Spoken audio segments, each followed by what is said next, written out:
प्राण दोस्तों, क्या आपने कभी सोचा है कि कड़ाके की ठंड, बहती गंगा जी और रेत के बीच लाखों लोग एक ही समय एक ही स्थान पर क्यों इकट्ठा हो जाते हैं? क्यों लोग अपना घर बार छोड़कर पूरे एक महीने तक संगम तट पर जीवन बिताते हैं?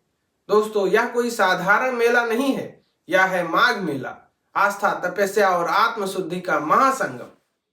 माघ मेला हर वर्ष माघ महीने में प्रयागराज के उस पवित्र स्थल पर लगता है जहां गंगा जी, यमुना जी और अदृश्य सरस्वती माता का मिलन होता है।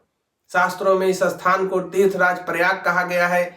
मान्यता है कि माघ मास में यहाँ किया गया स्नान मनुष्य के जन्म जन्मांतर के पापों को नष्ट करता है।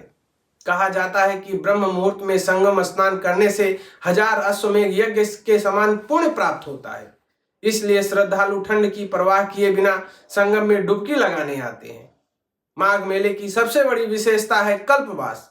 कल्पवासी पूरे माघ महीने संगम तट पर रहकर सादा जीवन जीते हैं, सात्विक भोजन करते हैं, जब तब ध्यान और संयम का पालन करते हैं। यह केवल शरीर को नहीं बल्कि मन और विचारों को भी शुद्ध करने का अवसर होता है।